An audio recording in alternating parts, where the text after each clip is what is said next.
Hello and welcome everyone to Let's Play Tomb Raider 4 The Last Revelation. It's August 115 speaking. Let me welcome you to the Citadel gate. Wow. Now, this level is such a tease because it's all about leading to the final level of the Cairo, but due to one particularly big fucking monster in our way, we are gonna have to cross many different levels multiple times to overcome many obstacles, get across many crazy adventures, just to pick up this gentleman over here with our bike. But you know what? I'm gonna let him do the explaining.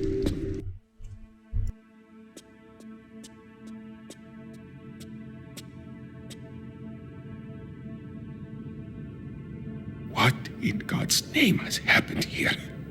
Where are the rest of my men? I banged into a couple of them. They appear to have sealed off all the exits. Yes, this is good. You must help us to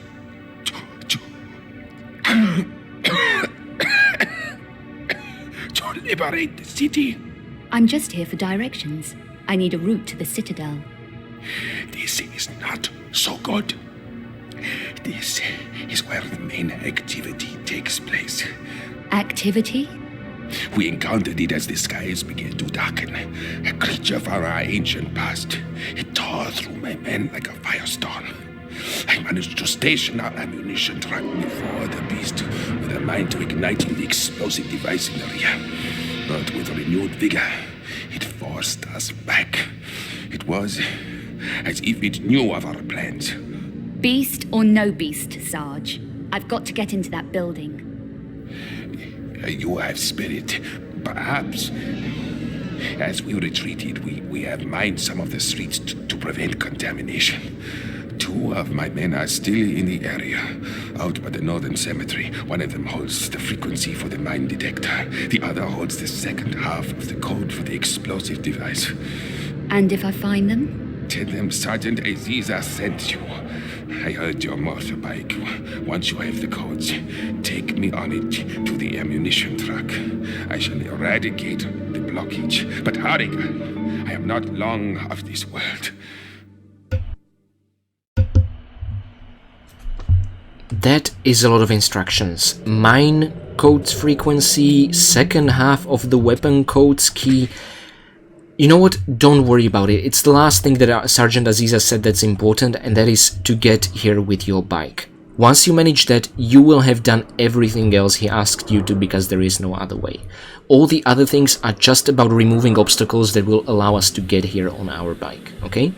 And the plan is to get him into a truck, which he will then drive into the big fucking monster, clearing up a path into the Citadel, which is where Lara wants to go to rescue Jean, Eve and meet up with Von Croy, carrying the entire armor of Horus, of course, because, you know, what's better than to give your enemy exactly what they want.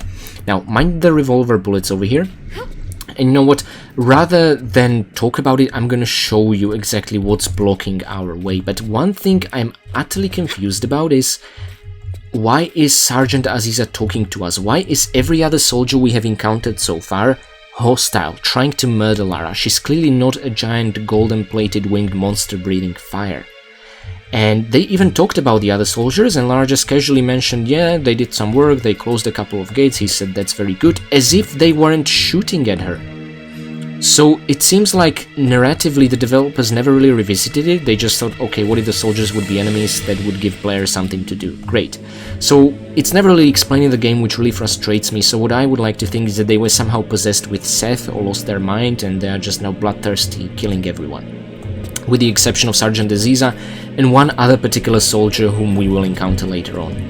This at least allows me not to feel bad about killing them, but whether it's true or not, I do not know. The game never really explained this. Well, it doesn't have to. Look, a fire-breathing dragon, well, more like a worm with giant ears, but do not underestimate it, even though it looks kind of cute. Okay, we need to run very fast, but first we're gonna run over here. Okay, let's pick up the small health bag and then a box of grenades. Now, I'm gonna stay crawling because the guy has this nasty habit of breathing fire. See, just like that. And we need to make it across without... Oh, that was a very nice jump, Lara. Without being caught on fire. Now, don't stop running, because you will be followed by a swarm of locusts. Oh, that didn't happen yet. We were really fast. What the dragon does, other than breathe fire, is he also releases swarms of locusts that will pursue Lara. Now, this will happen later on in the level on a couple of points, and he basically exhales locusts, which is pretty disgusting when you think about it, and there is an infinite number of them. So I'm gonna show you a best trick to really put up with them, in case you forgot it from the City of Dead, later on when we encounter. First, let me show you the other end of the level. There's a really adorable collapsed taxi over there, but what we are truly interested in is, Binox time, is get our hands on the ambulance over at that side. That ambulance has, well, it has a small hose. That's it. That's pretty much the treasure we're gonna take away from this level. To get there, we need to find ourselves over at that opening and make a jump across. No other way, I'm afraid. And if you take an especially closer look, you can already see parts of the minefield that Sergeant Aziza talked about. That minefield we are gonna clear in some of the further level, and this is actually the rear entrance into the Citadel gate level, which we'll use once we are riding safely on our bike as one of the final things in the Cairo area. So yeah, hopefully that makes some semblance of sense. It shouldn't be too confusing, but in case you are, you know what, that's fine. Easy for me to say after replaying this for multiple times. Now, let's get that shotgun ready, actually, because there are gonna be a couple of, you know what, really beautiful crocodiles, but again, I'm gonna try and take a look at them with binocs. Okay, it's empty for now. Oh, I see movement. Look at that! Golden-plated crocodiles, this is so cool!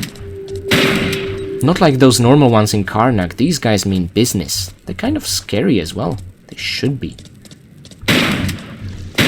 Okay, but for your curiosity, you know, in case you decide to enter their lair, as inhospitable as it might seem, you'll be rewarded with 2 goodies, and again, more revolver ammunition, which is always good, and what I believe is, yeah, those look like green tips on the arrow feathers, so poison ammunition.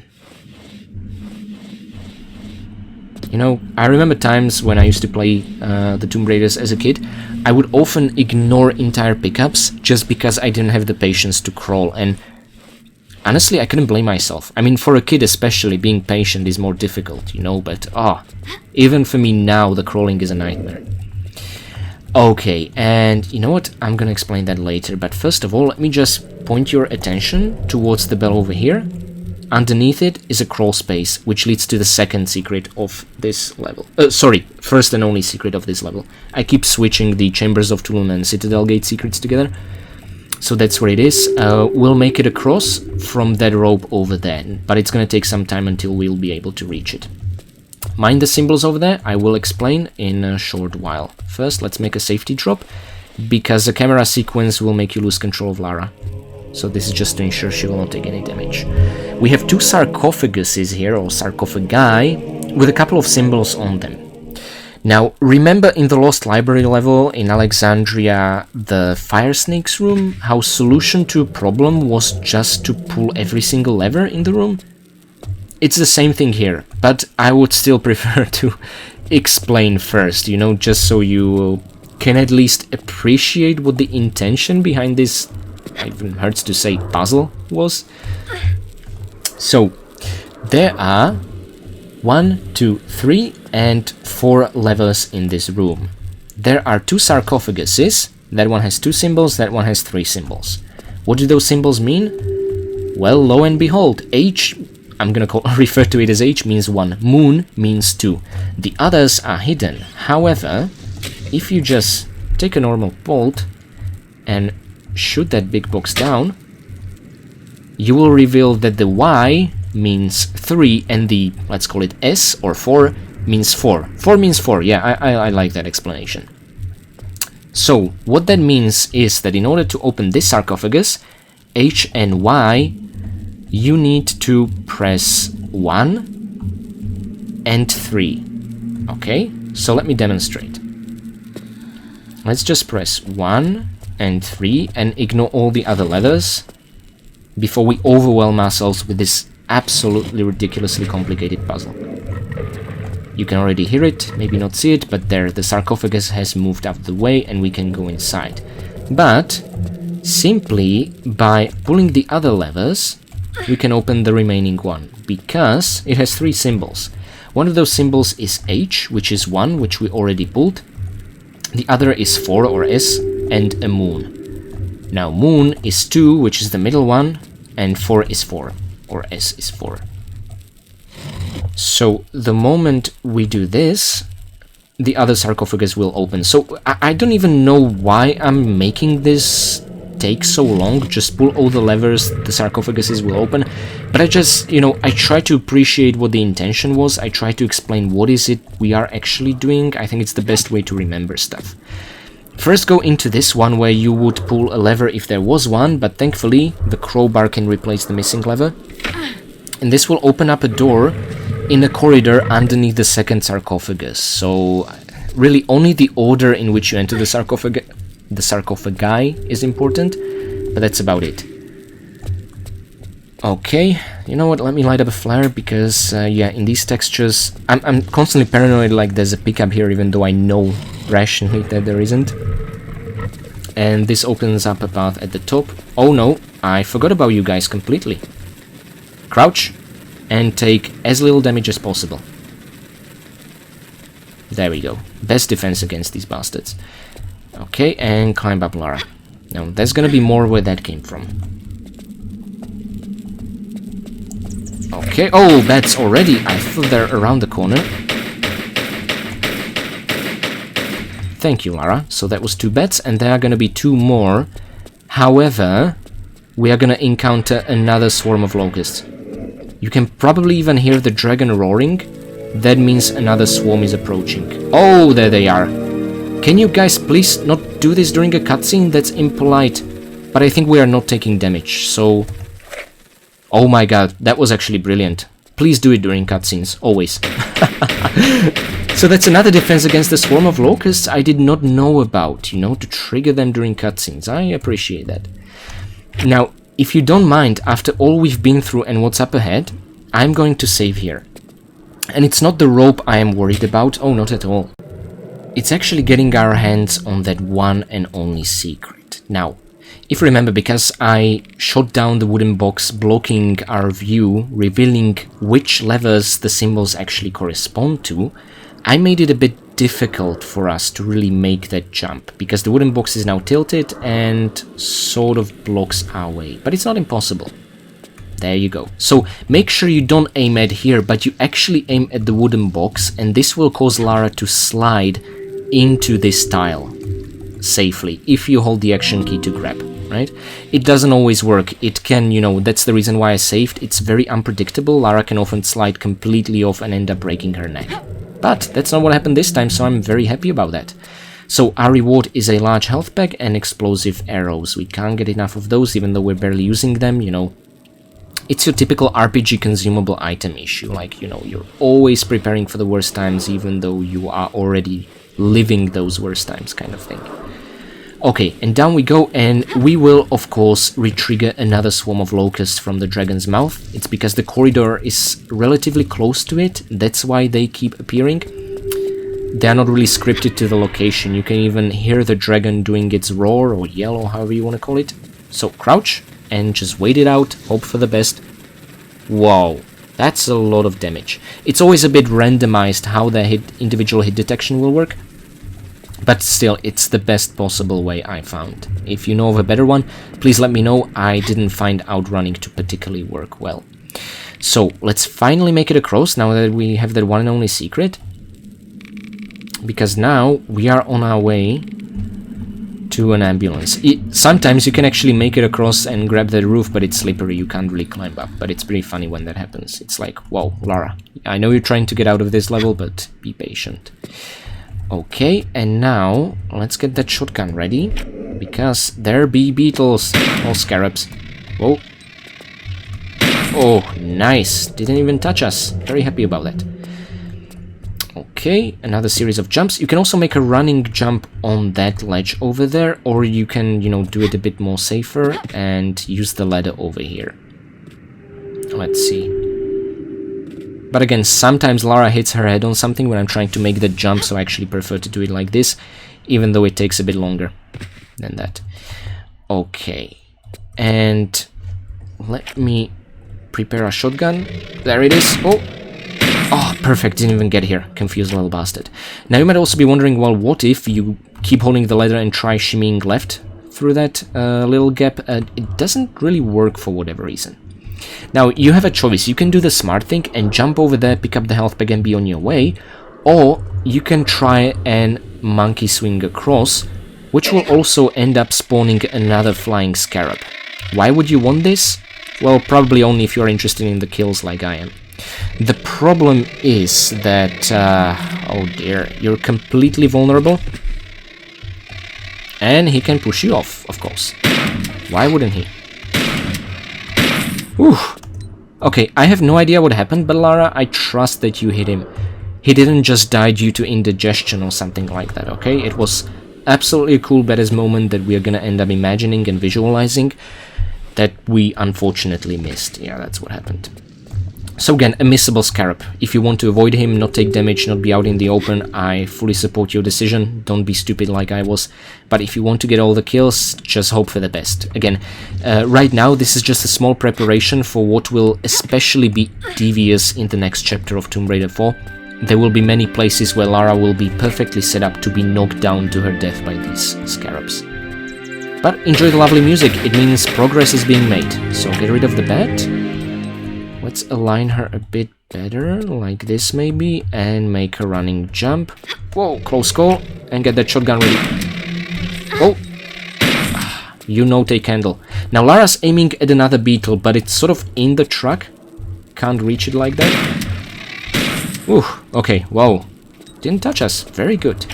Now this is an ambulance. See the remains of the, well, what was supposed to be a red cross, but is a green cross instead due to license issues. That's why since Golden Mask expansion levels there, the health packs show green, not red. We have picked up a Nitrous Oxide Canister. The game doesn't tell you what to do with it. Why would you even need it? Yeah, but Sergeant Aziza actually will, if we, you know, just retrace our steps back to him. So that's exactly what I'm about to do. Let's try and aim for that elevation. If you jump straight here, you will take some minor damage, and that's pretty much what I wanted to avoid. But okay, with Nitrous Oxide Canister in our hands, that's pretty much what we've been after, even though it might not seem like it. Again, the game doesn't even tell you what the objectives are, when you're supposed to return, or what's really going on. You hit a dead end, but it might be correct. Oh well. Okay, before we do that, there is a secret hideaway from the Dragon's Fire over here.